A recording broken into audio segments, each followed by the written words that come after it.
Hola, ¿cómo están todos? Bueno, bienvenidos a una nueva clase de historia latinoamericana y argentina. Retomamos después de un largo receso, espero que se encuentren bien. Vamos a seguir juntos trabajando y abordando los distintos textos que propone las distintas unidades curriculares de la cursada de nuestra materia. Y hoy vamos a trabajar, o vamos a en realidad retomar un poco lo que veníamos analizando en las clases anteriores, que tiene que ver con el proceso histórico que transcurre en América Latina entre 1820 y 1850, 1860, que está marcado por los debates, los conflictos y las polémicas en torno de la organización institucional de los estados latinoamericanos. Y en este caso vamos a trabajar el caso de Brasil. Nosotros pudimos abordar las distintas características del proceso de tensiones en torno a la organización de los estados latinoamericanos, en el caso argentino, en el caso mexicano, y hemos podido poner en relieve las características generales de las corrientes conservadoras y las corrientes liberales, que de alguna manera se disputaban distintas miradas acerca de la construcción de ese armazón institucional. En el texto que vamos a trabajar hoy, que es el texto de Boris Fausto, en realidad vamos a hacer una introducción a ese texto. Les pido que hagan una lectura atenta, ya que se trata de un texto, un material bastante extenso, porque aborda un periodo extenso de la historia política del Brasil. Justamente se llama el periodo de la monarquía o el periodo monárquico de Brasil, que va desde 1824 a 1889, es decir, un extensísimo periodo político que designó y signó la construcción de la estructura política institucional del Brasil, ¿sí? Con una particularidad, dice Boris Fausto, el autor de nuestro texto. La particularidad es que, a diferencia del resto de las naciones latinoamericanas, que se estaban dando a sí mismas constituciones y organizaciones políticas de corte republicano, en el caso de Brasil tenemos una experiencia de tipo monárquica e imperial. Esto es uno de los primeros aspectos que nosotros tenemos que tener en cuenta al momento de la lectura del texto. Esta experiencia monárquica está directamente atada a lo que estudiamos en su momento cuando analizamos el proceso de independencia, a la presencia de la corte portuguesa en el Brasil, a la permanencia del príncipe regente y luego rey Pedro I, ¿sí? A la declaración de independencia en 1822, y ahora nos vamos a situar en 1824, que es cuando se inicia este proceso que vamos a estudiar y que va a llegar hasta 1889, cuando Brasil se constituya en una república, ¿sí? Abandona el formato institucional de un imperio, el único imperio de Sudamérica, sacando una corta y breve experiencia del caso mexicano, que además tuvo una importante solidez institucional y política. Para poder realizar una lectura de este texto tan extenso, como les dije al comienzo, les voy a dejar una serie de sugerencias. Y vamos a hacer al menos 4 sugerencias, 4 aspectos que hay que considerar. Dije 4 y marqué 5. 4 aspectos que tenemos que considerar al momento de la lectura, ¿sí?, del texto de Boris Fausto. En primer lugar, los periodos que vamos a trabajar. El primer periodo es justamente el periodo que va desde 1824 a 1831. Marcado por la presencia de Pedro I bajo el formato de una monarquía o de un imperio, ¿sí?, con un fuerte rasgo de centralización política. El segundo periodo va desde 1831 a 1840, que se lo conoce como el periodo de la regencia, un periodo de fuerte inestabilidad política y el momento también en el cual se comienzan a constituir las distintas tendencias políticas del Brasil, las tendencias conservadoras y las tendencias liberales republicanas, pero también una instancia en la cual hay una fuerte presión de las autonomías provinciales o de las autonomías estaduales. Hay algo que desde el vamos tenemos que saber en la lectura y el análisis de la experiencia política del Brasil. Brasil es una federación, por lo cual los distintos estados van a reclamar, ¿sí?, una fuerte autonomía política, institucional, administrativa. Hoy en día, digamos, a lo largo de todo el proceso de constitución e institucional del Brasil, el proceso social que llevó a conformarse el Estado brasilero, los estados tienen una fuerte autonomía política y eso hace que hoy la República del Brasil sea una federación. Pero en sus comienzos el imperio tuvo una tendencia muy fuerte hacia la centralización política. Y esto va a hacer que durante el periodo de la regencia sea necesario llevar a cabo reformas que cedan, ¿sí?, a los poderes locales, y a los grupos sociales locales parte de la autonomía política que requieren en materia institucional, en materia política, pero también en materia de recursos. Por eso no será extraño que durante el periodo de la regencia se den las rebeliones, ¿sí? Rebeliones de distintos sectores. Algunas rebeliones más de corte liberal y, si se quiere, republicana, ¿sí? Signadas fuertemente por un componente de reivindicación de este federalismo del que veníamos hablando, de mayor autonomía política, de mayor representatividad política de los sectores locales. Entre 1835 y 1838 nos vamos a encontrar, por ejemplo, con la rebelión de los farrapos en Río Grande do Sul, ¿sí? Que va incluso a terminar con la proclamación de una república en Santa Catarina. Pero también vamos a tener experiencias de rebeliones durante la regencia, entre 1832 y 1835, que van a ser rebeliones con un sesgo fuertemente católico, pro emperador, antiliberales, es decir, contrarias al sesgo que va a tener la regencia. La regencia va a estar marcada por el predominio de los grupos políticos liberales moderados, ¿sí? Y nos vamos hacia el tercer momento. El tercer momento es quizás el momento de mayor estabilidad política del Brasil, que se va a iniciar después de 1840 y hasta 1889 con el adelantamiento de la edad del joven regente el joven emperador hijo de Pedro I, Pedro II, que se va a adelantar por una disposición legal su edad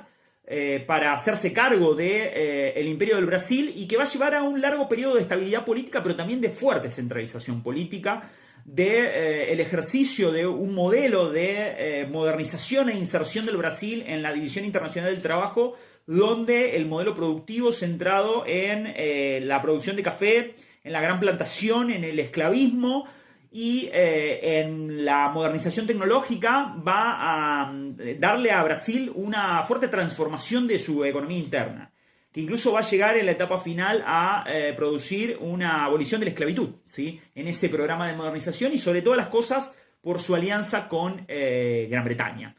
Gran Bretaña va a ser un agente clave, sobre todo a partir de 1850, en la presión para que el Imperio del Brasil sea parte de la política esclavista y comience a promover una política inmigratoria, sobre todo de inmigrantes italianos, de la región del Veneto, de la región de la Lombardía, que de alguna manera van a venir a instalarse al oeste paulista para sumarse a este proceso de modernización de la estructura productiva del Brasil, que, recordemos, como estudiamos en las unidades anteriores, estaba en un momento centrada en el nordeste, ¿sí? Con la producción de azúcar, y ahora va a ir virando el eje productivo del Brasil hacia el centro-sur, sobre todo desde el valle del río Paraíba hasta lo que es el oeste paulista, centrada en la generación de un mercado de consumo, tanto interno como también para la exportación de café. La producción del café va a ser casi el signo distintivo de la economía del Brasil durante esta etapa, la etapa imperial. Estos son, a grandes rasgos, estos tres momentos, como dijimos recién: el del primer reinado de Pedro I desde 1824 a 1831, el de la regencia desde 1831 a 1840 y el del segundo reinado de Pedro II desde 1840 a 1889, los tres momentos políticos. Ahora lo hicimos ya un poco, pero ahora vamos a describir las características generales de cada uno de estos momentos. Pero no sin antes llegar a indicar tres cuestiones que ustedes tienen que tener en cuenta para la lectura del texto. En primer lugar, que durante el imperio, lo condicionante de las transformaciones políticas posibles dentro de lo que es la sociedad brasileña está fuertemente asignado por la organización institucional. La organización institucional de un imperio nace con la Constitución de 1824. Esa Constitución crea dos cámaras: una Cámara de Diputados, que es una cámara electiva, un voto que siempre va a ser censatario, es decir, un voto que va a estar limitado a la renta de algunos ciudadanos, una Cámara de Senadores vitalicia, un gran poder de injerencia del emperador y del Poder Ejecutivo Nacional sobre los estados, ¿sí? Sobre las asambleas locales y sobre la política y la administración local, y el ejercicio por parte del emperador de un poder que va a ser clave en las discusiones políticas de este periodo, que es el poder moderador, ¿sí? Tanto Pedro I como Pedro II van a hacer ejercicio de este poder moderador. ¿Qué es el poder moderador? Es básicamente colocar a la figura del emperador como una figura de equilibrio entre los distintos poderes del Estado. Una figura que cumple un lugar simbólico de unificación de la nación, pero que se constituye en mediador en los momentos de tensión o de crisis política. Este poder solamente va a ser discutido durante el periodo de la regencia, ¿sí? Va a ser puesto en discusión porque la regencia va a intentar ir hacia un modelo de descentralización política, otorgar mayor autonomía y descentralización política sobre todas las cosas para hacer frente a las rebeliones, ¿sí? Van a ver y van a leer que durante el periodo de la regencia nos vamos a encontrar con varias rebeliones, las más significativas, como mencionamos antes, va a ser la rebelión de los cabanos en Pernambuco y la rebelión de los farrapos en lo que es Río Grande do Sul. En ese sentido, esa armazón institucional va a ir condicionando todo el periodo imperial, por lo cual esa armazón institucional se va a convertir en la garantía de la unificación del sistema institucional del Brasil. Además, otro factor que describe este proceso es el factor de la esclavitud, ¿sí? La esclavitud es casi una institución política, jurídica, y también un poco que define la idiosincrasia de la sociedad brasileña y que definió todo lo que es el periodo colonial y durante gran parte del periodo de la emancipación posterior a la independencia formó parte del modelo productivo. Pero a partir de 1850 y hacia la década de 1870, Gran Bretaña va a ser un actor clave presionando para que Brasil inicie un proceso gradual de abolición de la esclavitud, que va a estar iniciado por una serie de leyes en 1850 que van a sancionar el tráfico de esclavos, que va a estar seguido por una ley de vientres libres en 1870 y que va a concluir en 1888 con la abolición de la esclavitud. Esto va a implicar que básicamente la élite dirigente que rodea al emperador va a confrontar con los productores locales, sobre todo con aquellos productores locales que hacían uso de la materia prima proveniente de la esclavitud, ¿sí? La mano de obra proveniente de la esclavitud, quise decir, que es clave en el sistema productivo del Brasil. Y el tercer aspecto que es muy relevante, dijimos, el armazón institucional, el elemento de la esclavitud que va a ir marcando todo este periodo, tiene que ver con la configuración de las fuerzas políticas o de las tendencias políticas, algo que ya vimos en las clases anteriores, que dan cuenta de la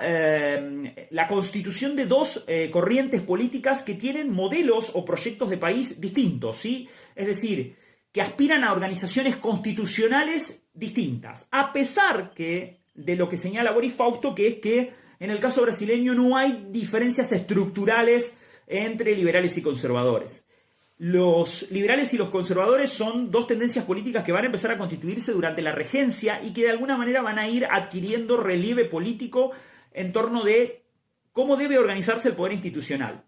Por un lado, los conservadores van a estar representados por los grandes comerciantes, los burócratas, los magistrados de lo que es Río de Janeiro, pero también con los plantadores, los grandes plantadores esclavistas, sobre todas las cosas, defensores de un modelo de centralización política, muchas veces cercanos a Pernambuco o a lo que es Salvador de Bahía. Mientras que las corrientes más liberales, influenciadas en algún momento por el espíritu federalista y republicano, aunque adhieren, digamos, a un modelo también de monarquía o de imperio más descentralizado, si se quiere, van a estar expresados por las clases medias urbanas, por los sectores profesionales, por parte del ejército que se va a ir distanciando lentamente de la institución imperial y por un sector de los sacerdotes, así como también de los pequeños propietarios rurales. El liberalismo en el Brasil durante este periodo que estamos estudiando va a discutir la organización institucional y si bien va a haber sectores más extremos que van a ser partidarios de un modelo republicano, en la mayoría de los casos nos vamos a encontrar con que los liberales son defensores en realidad de las libertades políticas, la exigencia de una mayor representatividad de los distintos sectores de la diversidad social del Brasil y un reclamo constante por la constitución de una federación, es decir, el otorgamiento de mayor autonomía a las distintas regiones del Brasil. Y los vamos a encontrar sobre todo en tres regiones, sobre todo en las regiones más modernas de este periodo, asociados al último momento, que es el periodo del segundo reinado, el de Pedro II, ¿Qué quiero decir con las regiones más modernas? Donde se produce el despegue de la industria cafetalera después de 1850, sobre todo en Sao Paulo, ¿sí? Y en otras regiones asociadas a este modelo productivo, como por ejemplo Río Grande do Sul, donde hay también una presencia muy importante, muy relevante de lo que es la actividad ganadera. Esa actividad ganadera que además está vinculada al Río de la Plata, tanto al Uruguay como a lo que hoy es Argentina. Estas distintas tendencias políticas van a ir conflictuándose, discutiendo, tensionando el formato de organización institucional. Pero hay que dejar claro que nunca sale el Brasil durante el periodo estudiado de ese formato de imperio, ¿sí? La alternativa republicana va a sobrevenir después de 1889. Dicho esto, vamos a caracterizar brevemente a los tres periodos que estamos estudiando y sobre todo vamos a hacer referencia al modelo productivo. Durante el periodo imperial, el modelo productivo inicia una transición desde el modelo azucarero, desde el modelo esclavista e intensivo de la extracción de azúcar centrado en el nordeste hacia el modelo cafetalero, que tiene sus inicios en el Valle de Paraíba, pero que va a alcanzar su máximo nivel de productividad, su máximo nivel de modernización en el oeste paulista. No es casual que en ese oeste paulista además vaya a surgir una burguesía asociada al modelo cafetalero, que va a tener tendencias republicanas, que va a ser partidaria de la descentralización política y que va a generar una fuerte diversificación de la economía del Brasil, porque va a lograr insertar a Brasil en la División Internacional del Trabajo, porque va a promover la incorporación de nuevas tecnologías, va a movilizar un proceso de urbanización contiguo a toda esa zona del centro-sur del Brasil y va a lograr también, a partir de la llegada de capitales británicos, lo que es el desarrollo del ferrocarril, que primero, digamos, vamos a tener una experiencia del trazado de una línea ferroviaria en Pernambuco en 1855, pero también luego en Sao Paulo a partir de 1868. El ferrocarril es un elemento clave en este proceso porque va a permitir trasladar la producción, ¿sí?, desde los sitios donde se produce café, donde se extrae el café de las distintas moliendas y la exportación, algunas veces en bruto, a el extranjero, ¿sí?, a través de los puertos. Por eso es muy clave, digamos, la modernización tecnológica. Ese modelo productivo va a condicionar todo el proceso político. Tanto la etapa de la regencia como la etapa final del segundo reinado y en menor medida la primera etapa de lo que es el primer reinado de Pedro I. Si se quiere, podemos señalar a rasgos generales que el primer periodo, que va desde 1824 a 1831, es un momento de gran centralización política, ¿sí?, donde básicamente el emperador Pedro I impone una constitución a un pueblo, la impone sin la suficiente movilización política, porque en definitiva es el emperador el que concede una constitución, suspendiendo incluso la Asamblea Constituyente en 1824, como dijimos antes, una constitución que tiene un fuerte sesgo centralista y que le otorga al emperador ese poder moderador, que va a generar algunas resistencias, que va a generar sobre todas las cosas algunas revueltas, sobre todo en la región de Pernambuco, contra el autoritarismo, ¿sí?, contra la centralización y la jerarquización política de los estados frente al poder central que tiene sede en Río de Janeiro. Y va a despertar también cuestionamientos hacia las élites políticas que rodean al emperador, que están ligadas a los portugueses, al comercio exterior y a la gran plantación. El segundo periodo, que es el de la regencia, como dijimos antes, va a estar signado por los intentos de flexibilizar, ¿sí?, esa centralización política, es decir, otorgar mayores facultades a las asambleas legislativas locales, promover una mayor relevancia de los jueces de paz locales en el ejercicio de los poderes criminales, pero también incentivar una mayor distribución de las rentas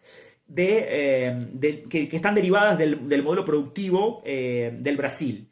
Y, en última instancia, además, alcanzar una mayor profesionalización de lo que es el ejército, creando la Guardia Nacional, ¿sí? La creación de la Guardia Nacional va a ser clave en el periodo de la regencia, en tanto y en cuanto va a servir para crear una fuerza política que sea profesional, que responda a la institucionalidad y a la nueva constitución, y que de alguna manera le permita a ese Estado llevar a la práctica una política de implantación territorial. No olvidemos que Brasil es un Estado con un enorme territorio vacante que requiere de la presencia de distintos agentes. de su burocracia, de sus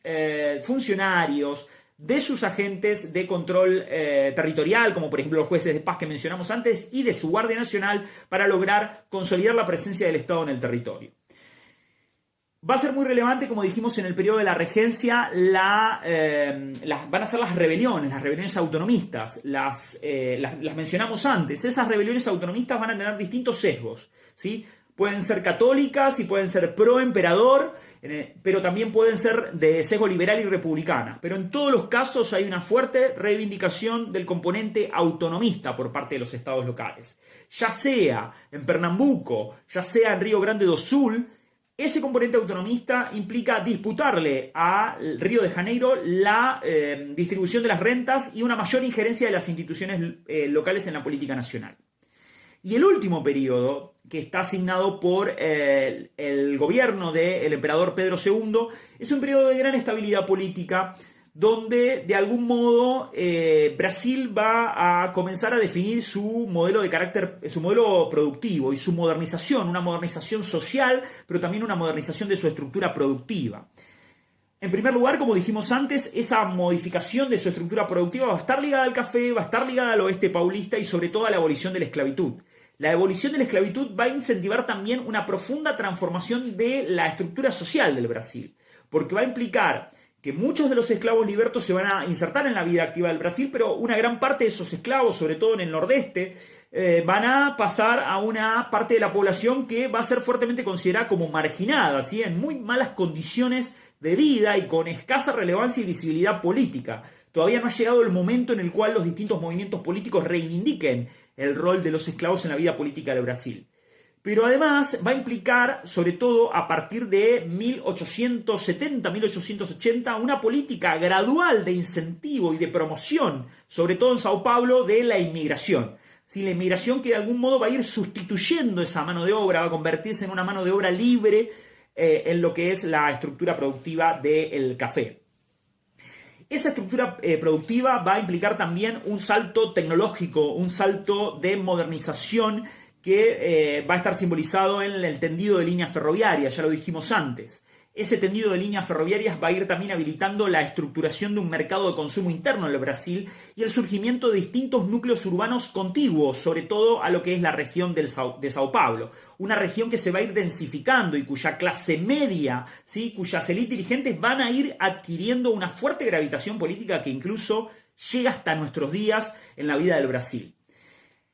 La crisis, ¿sí?, de este modelo, ¿sí?, en el cual se volvió a la centralización política, se volvió al ejercicio del poder moderador del emperador y de algún modo ligó a la centralización política del imperio y al modelo productivo y a la modernización asociada a la abolición de la esclavitud y a la producción de café, con el desarrollo de un ciclo de larga estabilidad política en el Brasil, que va a cesar luego de la abolición de la esclavitud en 1888 y 1889. En 1888, después de haberse sancionado la ley áurea, la ley que establece formalmente la abolición de la esclavitud, con varios pasos previos, como por ejemplo, como dijimos antes, la ley de vientres libres o la ley de represión del tráfico esclavista, va a producir un reacomodamiento de las élites políticas del Brasil, dice Boris Fausto. En primer lugar, se va a producir un lento declive de las élites políticas que estaban próximas al nordeste o a Río de Janeiro. Eso va, de algún modo, a debilitar el poder centralizador y va a otorgarle una mayor relevancia, una mayor visibilidad a esas élites de la zona de Río Grande do Sul y de, sobre todo, Sao Paulo, que van a empezar a constituir una suerte de corriente republicana partidaria de la federación, ¿sí?, que en alguna medida lo que reclama es, como dijimos antes, mayor autonomía política de estas zonas que son muy dinámicas desde el punto de vista económico. Esas zonas son antiesclavistas, son beneficiarias de los movimientos migratorios y se distancian gradualmente de la figura del emperador Pedro II. al punto tal de que la burguesía paulista, ¿sí? Esta burguesía asociada al cafetal y asociada a la modernización tecnológica y a la mano de obra inmigrante, sobre todo proveniente de Italia, va a fundar su propio partido político, un partido republicano, el Partido Republicano Paulista, ¿sí? Ese Partido Republicano Paulista que después de 1870 va a empezar a pujar en la estructura política institucional. Pero además, otro factor que va a contribuir al declive lento de la centralización política y del imperio va a ser el alejamiento gradual de los militares, de la figura del emperador y de la élite que rodeaba a ese emperador. Los militares de algún modo van a cambiar su base social, una base social que ahora refleja las transformaciones de la estructura económica y productiva del Brasil, que va a ser más partidaria de una modernización y por lo tanto va a ser abolicionista, es decir, va a estar a favor de la abolición de la esclavitud y va a promover la educación, una educación de un fuerte corte cientificista y positivista, ¿sí? De hecho, la mayoría de los militares del periodo final del imperio se educan en una escuela, en una institución que es Praia de Vermella, que promueve una clara perspectiva liberal y republicanista, ¿sí? Está dentro de esa tendencia, a pesar de que en muchos aspectos puede ser conservadora, pero es en el fondo republicana o defiende la forma de organización institucional de una república. El final del imperio está asignado, como dijimos entonces, por el debilitamiento de esa centralización política y la gravitación de nuevas zonas productivas hacia el centro-sur, ligadas a el café y la actividad ganadera, ¿sí? Que luego va a llevar durante la República a una alianza política, ¿sí? Que es una alianza política de esas élites del centro-sur que van a liderar el próximo proceso político posterior a 1889. Espero que les haya servido. Cualquier duda, cualquier consulta, como siempre pueden escribirme y como les dije al comienzo, lean el texto, resúmanlo, es muy importante que lo analicen y que lo pongan en equiparación crítica siempre con los procesos políticos que estudiamos anteriormente en este periodo histórico de América Latina, donde hay una fuerte puja política, conservadora, liberal, más gradualista, más radical o más moderadas respecto de cómo deben organizarse los estados y las constituciones después de las independencias. Muchas gracias y nos reencontramos en la próxima clase.